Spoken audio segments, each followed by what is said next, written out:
फिर हमें प्रमुख नगरों की बात की जाए तो प्रमुख नगरों की बात कर सकते हैं अपन। प्रमुख नगर इन लोगों ने बसाए, उनमें से प्रमुख नगर में पुरुषपुर, जिसे पेशावर के नाम से जाना जाता है। इसके अलावा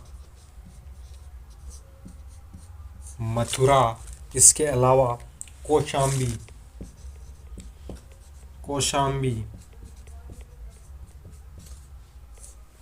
ठीक है। इसके अलावा सारनाथ,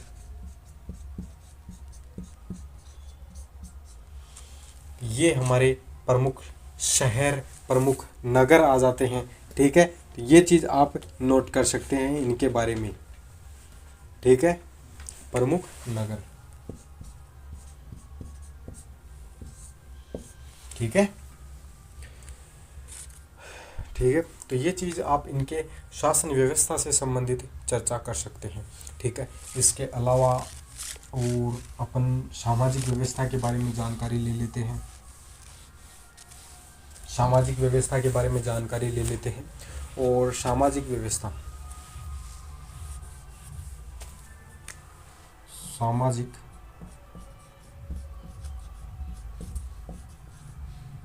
सामाजिक व्यवस्था, ठीक है।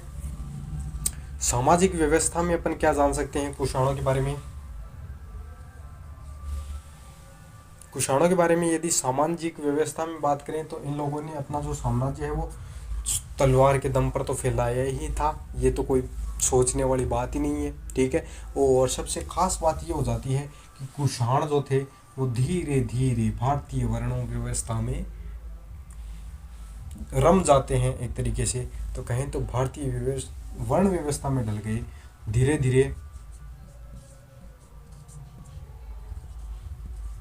भारतीय वर्ण व्यवस्था में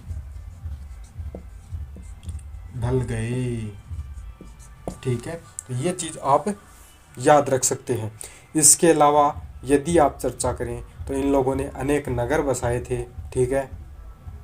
व्यापार में वृद्धि हुई थी, एक नया वर्ग उत्पन्न हो गया था, व्यापार में वृद्धि हुई, व्यापार में वृद्धि देखने को मिलती है।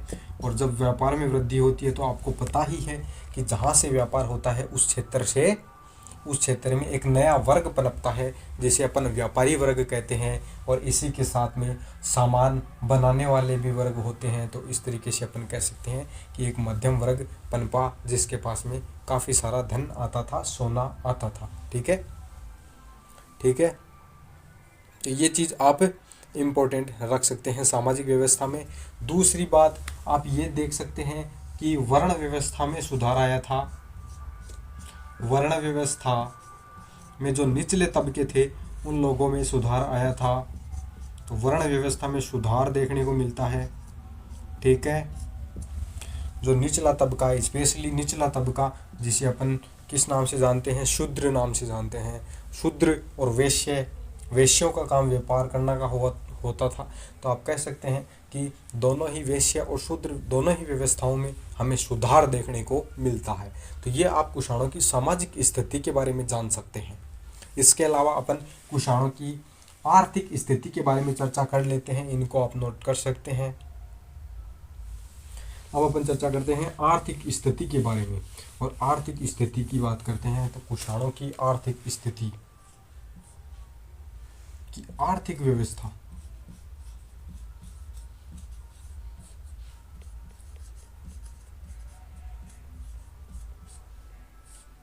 ठीक है। कुषाणों की आर्थिक व्यवस्था के बारे में हमें जान लेना चाहिए। क्यों जान लेना चाहिए? क्योंकि कुषाणों के काल में ही हमारा जो व्यापार है वो चीन के साथ होता है। तो आप ये याद रख सकते हैं,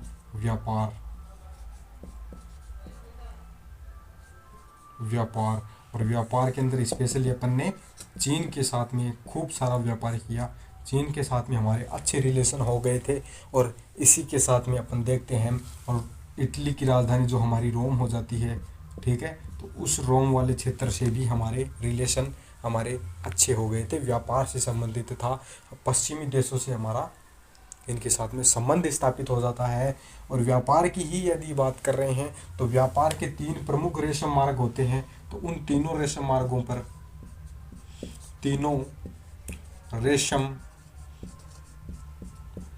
पर इन लोगों ने विजय प्राप्त की।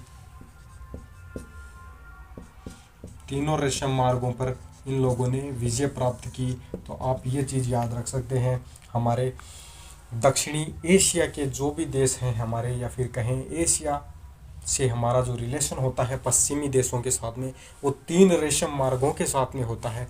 तो उन तीनों रेशम मार्ग जो थे उन पर कुषाणों ने कब्जा कर लिया था। कुषाणों के अधीन ही ये तीनों रेशम मार्ग आया करते थे।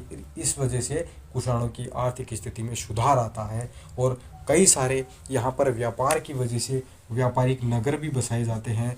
और उन व्यापारिक नगरों की बात की जाए, व्यापारिक बस्तियों की बात की जाए, तो वो बस्तियाँ कौन कौन सी है वो चीज़ भी आप याद रख सकते हैं।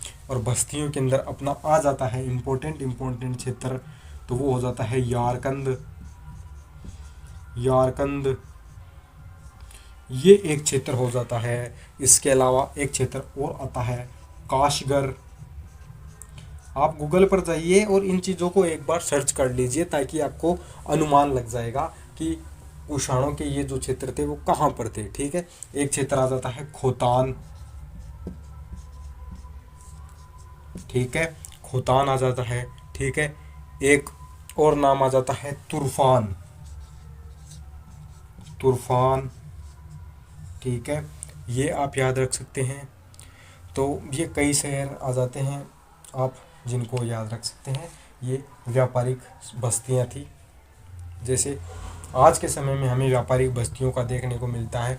जैसे यूरोप वासी भारत में आते हैं रहने के लिए, इटली के लोग, स्पेन के लोग, ब्रिटेन के लोग जब भी भारत में आते हैं तो उन लोगों ने अपनी व्यापारिक बस्तियां बसाई थी, व्यापारिक कोठियां स्थापित की थी। उसी तरीके से ये शहर इन 3 रेशम मार्गों की वजह से हमारे स्थापित होते हैं हुणों की काल में। ठीक है, तो ये चीज़ आप व्यापारिक कंडीशन के अंदर लिख सकते हैं। इसके अलावा व्यापारिक के अंदर बात करें तो हमारे जो व्यापार होता था उसके अंदर कई सारी चीज़ें जाया करती थी। तो व्यापारिक वस्तुओं की बात करें तो भारत गजदंत, ठीक है, ये चीज़ विदेशों में भेजा करता था। मलमल ये चीज़ विदेशों में भेजा करता था। मोती ये भी भारत से भेजे जाते थे। और मोतियों के साथ में यदि बात करें तो हमारी औषधियाँ भी वहाँ पर भेजी जाती थी। ये वो चीज़ें हैं जो प्रमुख हो जाती है भारत की तरफ से व्यापार करने वाली। एक चीज़ और लिख सकते हैं आप, चंदन। ठीक है, तो ये वो चीज़ हो जाती है जिनका अपन व्यापार करते थे। व्यापार के लिए एक खास बात और, सिक्के जो प्रचलन में थे वो 2 प्रकार के सिक्के प्रचलन में थे, सोने के। ठीक है, एक सिक्का हमारा सोने का चलता था और इसी के साथ में दूसरा सिक्का हमारा तांबे का चलता था। यदि कोई मोटा धंधा करना था तो सोने के सिक्कों का प्रयोग कर लिया जाता था। यदि कोई छोटा मोटा काम था, छोटी मोटी चीज़ें खरीदनी होती थी तो तांबे का प्रयोग कर लिया करते थे। तो बड़े लेन देन के लिए सोने के सिक्के और छोटे लेन देन के लिए तांबे के सिक्कों का प्रयोग किया जाता था। तो ये थी उनकी आर्थिक स्थिति जिनके बारे में आप देख सकते हैं। अब अपन उनके धार्मिक स्थिति के बारे में वो देख लेते हैं। ठीक है, तो इनको आप नोट कर सकते हैं।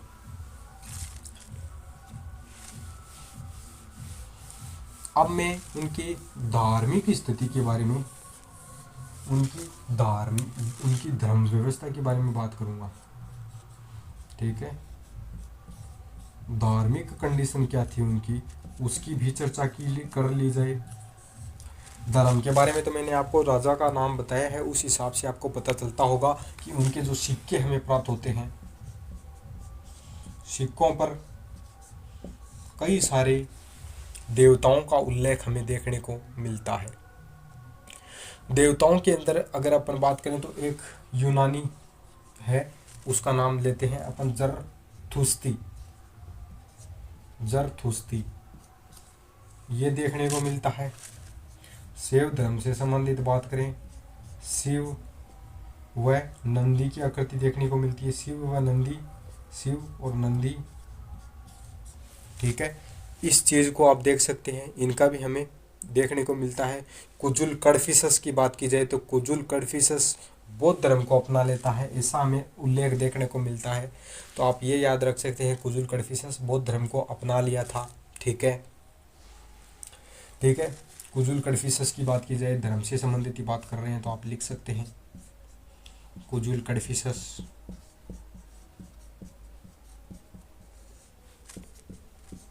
बौद्ध धर्म को अपना लिया, बौद्ध धर्म को अपना लिया। कुषाण कहाँ विदेशी थे और कहाँ आकर के इन लोगों ने बौद्ध धर्म को अपना लिया। विम कडफिसस देख सकते हैं आप, विम कडफिसस देख सकते हैं।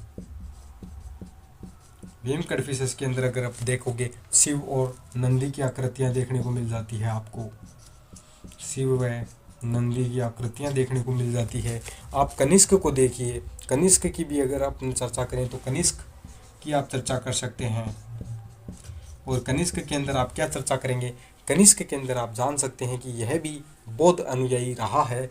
इसने पुरुषपुर में बताया है मैंने आपको, पुरुषपुर कौन सा शहर है, पेशावर है, इम्पोर्टेंट है, याद रखना। पुरुषपुर में एक चैत्य का निर्माण करवाया था, चैत्य निर्माण, ठीक है। ये काम किसने करवाया, कनिष्क ने करवाया। बुद्ध की अस्थियों को एक विशाल स्तूप में रखवाया, बुद्ध की अस्थियों को कहाँ रखवाया, विशाल स्तूप में। तो आप ये लिख सकते हैं, बुद्ध की अस्थियों को स्तूप में रखवाया, ठीक है। ये चीज़ आप लिख सकते हैं। और क्या याद रख सकते हैं कनिष्क के बारे में, कनिष्क के बारे में और भी कई सारी चीज़ें हैं जो आपको जानना चाहिए, जैसे कि इधर मैं लिख दे रहा हूँ, ठीक है। यहाँ आप लगा लीजिए कनिष्क, और कनिष्क में आप ये लिख सकते हैं कि कनिष्क के शासनकाल में चतुर्थ बौद्ध संगीति होती है, ठीक है। बौद्ध संगीति का आयोजन किया जाता है, बौद्ध संगीति का आयोजन किया जाता है, ठीक है। कौन सी वाली, फोर्थ वाली बौद्ध संगीति, ठीक है। चौथी बौद्ध संगीति का आयोजन इसके शासनकाल में होता है। और क्या जान सकते हैं, इसी बौद्ध संगीति में हीनयान और महायान दो शाखाओं में हमें देखने को मिलता है बौद्ध धर्म। तो वहाँ पर इस व्यक्ति ने महायान शाखा का, महायान शाखा को अपनाया, महायान शाखा को अपनाया, ठीक है। तो ये चीज़ आप याद रख सकते हैं कनिष्क के बारे में।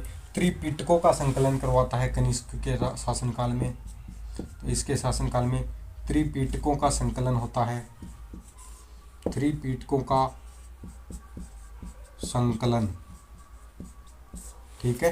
तो ये चीज़ भी आप नोट कर सकते हैं। और क्या चीज़ आप नोट कर सकते हैं, औरों की यदि आप चर्चा करें तो एक ग्रंथ है विभाषा शास्त्र, तो विभाषा शास्त्र का संकलन भी इसके द्वारा करवाया जाता है, विभाषा शास्त्र, इसका संकलन भी इसके द्वारा करवाया जाता है। इसके अलावा आप और क्या याद रख सकते हैं, तो इतना सारा काफ़ी हो जाता है, ठीक है। एक चीज़ और याद रखना कि इसने चीन और जो विदेशों के अंदर, चीन और मध्य एशिया के अंदर इन्होंने बौद्ध धर्म का प्रचार प्रसार करवाया था। तो ये थी हमारी धार्मिक कंडीशन। इतना कुछ अपन ने टॉपिक के रूप में लिखा है, और यदि आप दो चार लाइनें इनके अंदर हेडिंग बना करके भी लिखोगे तो आप ये मान के चलो कुषाण वंश की धार्मिक स्थिति पर भी आप कम से कम 200 वर्ड लिख सकते हैं आराम से, ठीक है। तो ये हो जाता है अपना कुषाण वंश की धार्मिक स्थिति के बारे में, ठीक है। अब अपन इनकी स्थापत्य कला की चर्चा करेंगे। इससे पहले आप इनको नोट कर सकते हैं, करना चाहें तो, ठीक है। अब आ जाते हैं अपने धार्मिक स्थिति के बारे में अपन ने चर्चा कर ली है। अब स्थापत्य कला की बात कर लेते हैं। स्थापत्य कला की बात कर लेते हैं, इसको भी जान लेना जरूरी हो जाता है। इन्होंने स्थापत्य कला में काफ़ी उल्लेखनीय प्रगति की है। और बात करें सम्राट अशोक की, तो जो अपना सम्राट अशोक है उसकी भांति कनिष्क ने स्तूपों और नगरों का निर्माण करवाया था। ठीक है, कनिष्क द्वारा, कनिष्क की बात करें तो अपन क्या कर सकते हैं, स्तूपों और नगरों का निर्माण, ये चीज़ आप कनिष्क के बारे में याद कर सकते हैं।